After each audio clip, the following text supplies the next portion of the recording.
Hello everyone, welcome back to another episode of Every Degree Matters. I'm your host Saffran Minhar. Last 3 weeks has been really crazy. I had to move to a new place, and hope you all sorry that I wasn't able to do the podcast. With that being said, we had the fantastic last week. We had a FIFA World Cup started in America and Canada and Mexico. Right now, it seems like Mexico and United States have been qualified for the 32 round. We're going to talk about that. We also have the Iran and US deal without Israel, the 14-point framework that was signed in electronically on the 17th of June. We also have the G7 happening in France. We also have President Trump endorsing a right wing candidate for Colombia's president. And we're also going to talk about the new Fed chair Kevin Walsh and how the market is reacting for his appointment. So with that, let's get to the show. And you wanna write it down? Would it kill you just to listen?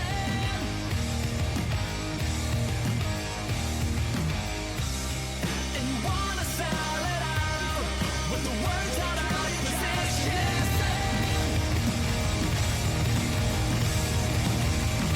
Hold on, and you wanna see the break of dawn. The words you have from your face. You won't see me when Thank you so much for joining Every Degree Matters. I'm your host, Saffran Minhar. I'm proud to say that the United States, Canada, and Mexico is hosting the FIFA World Cup. It's here. People say it's the great time of the year. Every four years it happens. 54 teams have been qualified this time. Every team is battling. I'm supporting for France. I have roots in France. Not roots. I love the country so much. And we also have United States. It's leading well. That's going to be my second team that I would support. I also want Portugal to win if for Ronaldo, but they're in a tough spot right now with the points and with where they are with the leading. And I'm not sure if they will get through. But let's see. It's all in the game. There's still time, I would say. But it's crazy that how things have changed in the last all the games that has happened. And we have seen a massive crowd of people coming into the United States. But I would also say that FIFA made a little bit of, they sometimes valued them too much. And I hope people attend, and I hope prices drop. A lot of prices are dropping, but also you wouldn't see a real football fan or soccer fan attending all these games because you were not able to give them visas, or they were unable to travel because of the tickets were expensive. So all those things are part of the deal. So anyways, with that being said, let's talk about the nuclear, or I would say Iran versus United States deal that has been in place. And this is very critical because Israel was not part of this deal, and but Lebanon was included, and Hezbollah. And Trump got really angry that they started attacking again. And now Israel and Lebanon apparently have a ceasefire for 30 days or 60 days, I believe, effective from today. So it's been really crazy. And we also saw J.D. Vance, the Vice President of the United States of America, going around and telling that Israel has to know where their place is, and America is the greatest ally, and they have to not anger the greatest ally. And today morning I saw Ben Gavir posted on to X saying that he would like to wipe out the whole Lebanon country, the population of 6 million people, which is crazy, right? And everybody's sitting down and watching that, like what an idiot, I would say, and a genocidal rhetoric. And we got to understand how this whole dynamics is going to work. And we have the almost more than 3 months of this war has caused economic devastation in all the countries across all the nations. The oil prices skyrocketed. We wait till the fertilizers come and hit that shit goes around and making it more worse compared to what has happened in the last 3 months, with the gas prices going up, with shipping prices going up, and which is really sad. And I don't know. I mean, Benjamin Netanyahu needs to know what we are the greatest ally, and he needs to know to put into place. And I think he also going to lose the upcoming election. I think what's his name, Naftali Bennett, will be the next prime minister of Israel. He kind of seems like moderate, but he also knows that where he needs to lay, and a lot of support for Israel has been going down. Miss America is the only country that's supporting Israel right now, even in the superpower countries.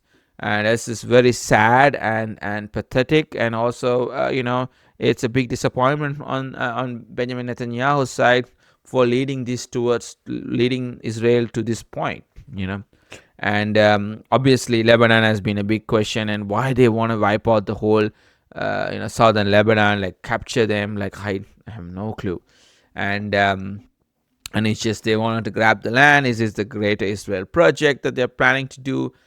Those are the questions that we all have to ask. And I think it's time to wake up. It's time to wake up for Americans. They have already woken up, but it's time to wake up and not these things that happen, because the whole world is losing respect for Americans. So the whole world is looking at America and seeing like what is happening to America, like what is happening to the people of America, and that's where we have to stand up and say, this is enough. And we have done so much for Israel, and Israel will not exist without America. It will be obliterated, like Trump said it. And they're still ungrateful, and making all this deal impossible to happen. And Trump realized it in G7. He said that the economy is going really bad for all the countries, and he knows that. And Iran has come here with stronger. Let me read the 14-point the plan that it gives to the what do you call, the framework, where the United States and Iran has agreed to reopen the Strait of Hormuz, and they will also Iran will supposed to be getting $300 billion, not from the United States, but they will get their own assets which has been frozen will be unfrozen. And then this week I think I also saw that Italy, UK, France, and Canada, I think also Germany, are ready to lift the sanctions on Iran. So that's also going to come up. And then we also will see and Trump has said he will collect $300 billion from, as a funding pool mechanism to bring all these people to give them the money to rebuild the country. So that's the whole point of giving them $300 billion. But I don't know. But the whole crazy thing is that the nuclear aspect of it is not part of the deal. It's like a deal that will lead to a nuclear discussion. And it's very strange, I don't know. And Israel is not part of this deal. That's the crazy thing. And I think that's America saying, fuck you, Israel. Like, we are going to go and do the deal, whether you like it or not, because we are suffering economy-wise with all the sanctions that's happening. And with all the fuel prices, and the Strait of Hormuz is closed. I think it's a great idea, and we'll see where it goes. But it's also not where it's. I don't know if this whole ceasefire will last long because of Israel. And we got to get them on the leash, because it's just, if they get unleashed, it's going to be a disaster. And with economy-wise, for the global economy and the crisis that's happening right now, if you can unfold. So when this all announcement happened, President Trump, we saw a stock market go up 3%. We also saw the price of oil barrel going down to dropped from $82.95 to almost $92, $93. And it's also like a vague situation we are in right now. Right now, the price of an oil barrel is again, it has gone up. Wow. So today it went up. Maybe it's up of $105. That's crazy. And wow, I thought it was at a lesser price. Oh no, hold on. So now the price is at $75 to $81. So that's great. So which is good news. And so let's see where we are standing at. And this is where the deal is it's not finalized. But I also feel like the JCPOA that Obama had other entities and other signatories to the deal, and it is not like it included Arab countries, Israel, all the UK, France, like all the main countries was involved.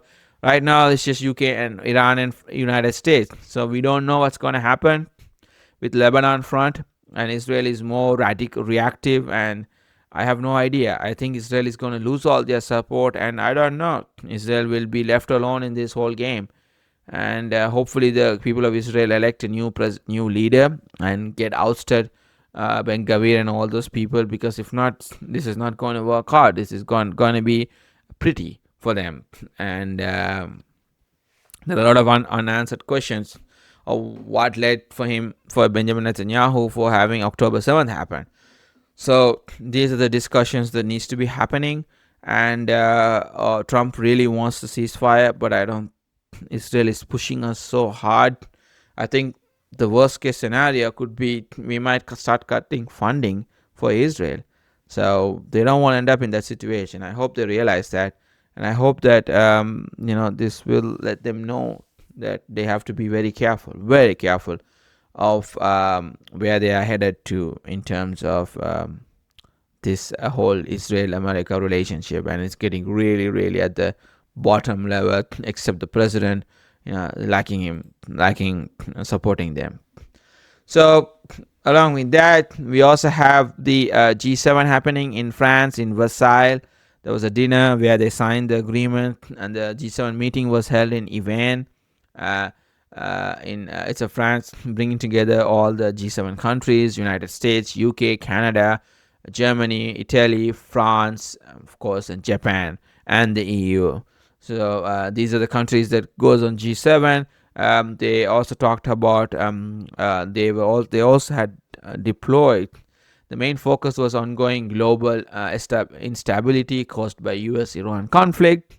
We also saw with the Ukrainian war that's happening, and the rising inflation linked to energy prices, and around 16,000 security personnel were deployed due to fear of protest into that whole region in France.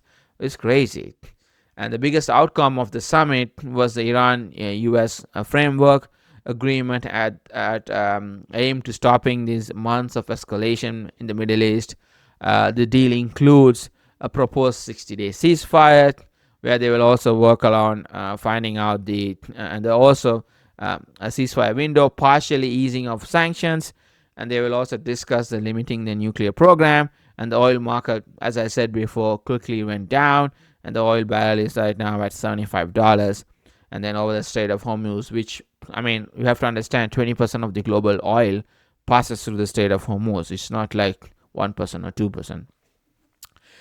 During this key diplomatic moment in France, at Palace of Versailles in France, where Donald Trump attended a high-profile dinner hosted by President Macron. At this event, Trump formally signed this deal and also memorandum of understanding, and making a symbolic and public setting. It's happening in Versailles, the agreement of Versailles, where everything started. And the Versailles signing was important because it was it turned previously a technically agreement into a highly diplomatic moment, signaling U.S.-Europe unity and on de-escalation. That's like it's Trump saying that, okay, we need EU. Trump really fucked up last year, I would say. And he messed up a relationship with the Europeans. They have their own problem, but you shouldn't mess up their relationship. And today I saw Giorgia Meloni coming out and saying that she didn't want to take a picture with Trump, and she wasn't begging him to take the picture. It was like an awkward moment. She has to come on the video and say that. And we have to understand, man, it's in 2 years he's going to be gone, and this is America. I think we have to stand stronger, and we have to see how we can move forward, and also how we can repair all these damages that we have happened in the last 2 years, particularly last year with the European allies. They are one of the closest allies we have, and we don't want to mess with them. So overall, the G7 summit happened at Versailles, was signing together, marking a major temporary ease of the global tension, but also not a permanent solution. So you'll have to understand that it's not a permanent solution, but the situation is still fragile, with leaders warning any moment it could break down, and the talks could quickly reverse and restart. Everything could go up the hill. So let's pray to God, and these things comes to an end without getting frustrated, and without us being put into this really tough position where we cannot, come back, and it's all a stupid idea, I would say. Well, let's move on to the local news here. With Federal Reserve shocks the market after the first meeting, with under the leadership of Federal Chairman, the newly appointed Chairman Kevin Walsh. They have decided not to decrease the interest rate, so they're still seeing around 3.5 to 3.5%. But the shift was that new share signaling anti-inflation stance and left open possibilities for rate hikes. So there could be a rate hikes. You don't know, but out of 15, 19 officials support at least one key hike. So there's 19 governors in the chairman, the whole board of federal chair, and 9 was suggesting that we should have a interest rate hike. Because of that, we had a big all the sectors fell across all sectors, and treasury yield crossed above 4.2%, and we also inflation is around 4.2 as well. So may peak in coming months. Cause is that persistent inflation driven mainly by energy prices and supply shocks from Middle East instability. You'll have to understand that Middle East has been a big problem for any country anywhere in the world, and for all the oil, and wait till the fertilizers. That's just going to be really destroying the whole food system, and people will starve to death. And that ain't going to be pleasant. So I hope this ain't going to be different, but this will be different, and hopefully it will change. On the other hand, we are trying to invade Cuba, and the United States sanctioned Cuba president and Castro's family members. The Trump administration announced its new sanctions against Cuba. President Miguel Diaz-Canel and his wife, stepson, several members of Castro family. The sanction also targeted Cuban military organization and government-linked entities. Secretary Rubio said that this measure is to aim to weaken what Washington calls it as a repressive regime, and its supposed anti-U.S. activities. So with that, what are the impacts? So foreign banks dealing with sanctioned entities could face penalties. Cuba already struggles economic, may face additional pressure. Relationship between Washington and Havana continues deteriorating. So they don't want to change. They don't want to have a communist leader. I don't know if this is the right thing to do, but it's also people are suffering, I think, because of United States sanction. Always remember of Czechoslovakia and this whole Bosnia situation, where when you that's a big situation where when you have the when a country is attacked, even the opposition comes together. So you have to be really careful on what you're doing. That's what happened in Iran, and that's what happened in a lot of other countries. When you attack a country from an outside entity, you make them unite. So when they unite, it's dangerous. I mean, it's not dangerous. It backfires on what you do, and you lose your stance.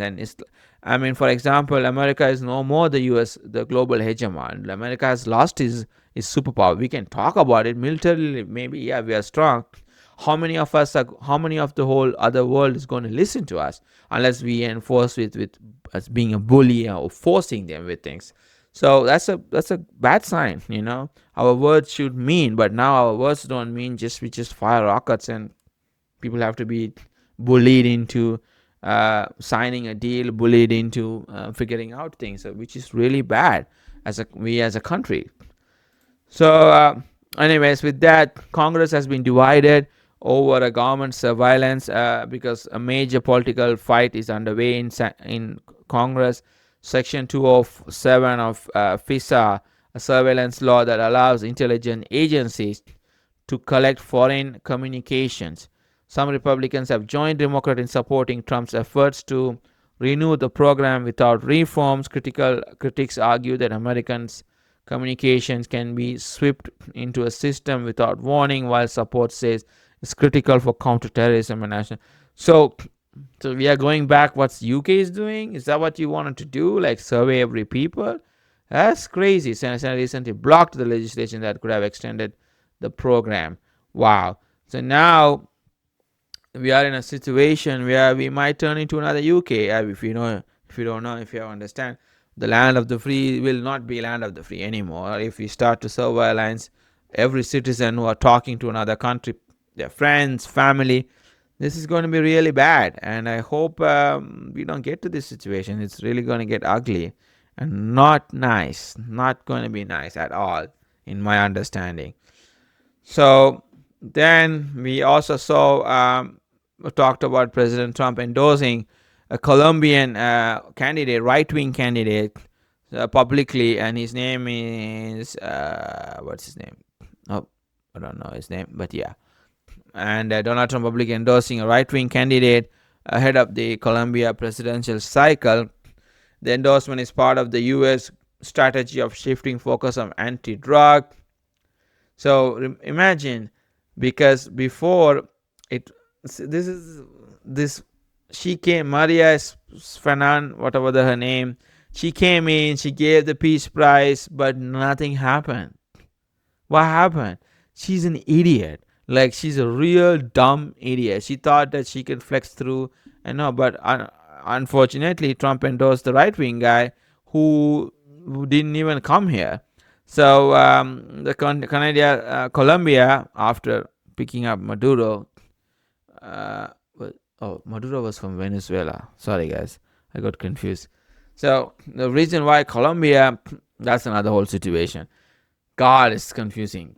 So in Colombia, the reason why a president is endorsing a right-wing candidate is that they are more. They wanted to stop anti-drug trafficking, which we get cocaine, and especially that's a strong military cooperation against the cartels, reducing the influence of left-wing government in the region. So that's a. You all have to understand. 60% of global cocaine comes from Colombia. So I don't know how they're gonna stop it. It ain't gonna happen, and I think cocaine is going to still come from Colombia. And I think all these things, I mean, it'll be fancy to talk about, put it on words. I don't know how effective it's gonna be, but hey, good luck. Trying to control the cartels that control them. So, anyways, so we also had Putin rejects the idea. President Putin, Russia, rejects the idea of meeting Zelensky face to face to talk about the peace. And Ukraine surprisingly attacked a lot of oil refineries in Russia in the last week. And you don't know, I don't know why did Putin reject it. It says Russia is insisting Ukraine must accept territory realities and created by the war. So they don't want to. They want to hold the land that they have captured in the last 3 years. Russia and Moscow argues the lower level negotiation should happen first before any leaders summit. I think that's pretty correct. And it's been a prolonging war. This needs to end. We can't be going like this forever. And a lot of taxpayers' money are going to be wasted. And luckily, the last 2 years we never gave any money unless they bought equipments from us. So we also had a deadly earthquake in southern Philippines, 7.8 magnitude of earthquake striking off of the coast of Minando at 7:37 local time in June, 2 weeks ago. And then at least 32 to 35 people got killed. It was so unfortunate. And those areas are really prone to earthquakes. And Sri Lanka, particularly where I come from, we also have sometimes on the ocean, we get like tsunami warnings and yada yada yada. So it's really sometimes Earth's nature shows that they still control the world, basically. Of course they do. They are the nature. So Nicola Pashinyan declared victory after election widely viewed as the test of Russian influence in Armenia.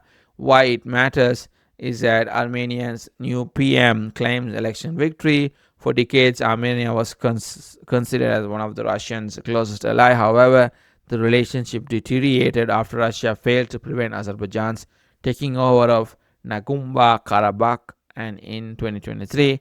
So, as a result of that, Pashinyan alliance secured a parliamentary majority, pro-Western, reform-oriented parties. Maybe all the Armenians should be able to go back now. I don't know. So that's where we stand in.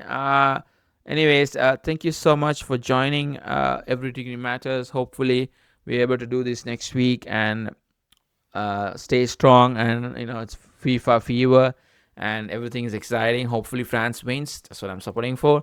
And let's see where we get with the whole World Cup. With that, signing off. This is Saffran Minhar. Thanks for joining Every Degree Matters. And you wanna sell it out with the words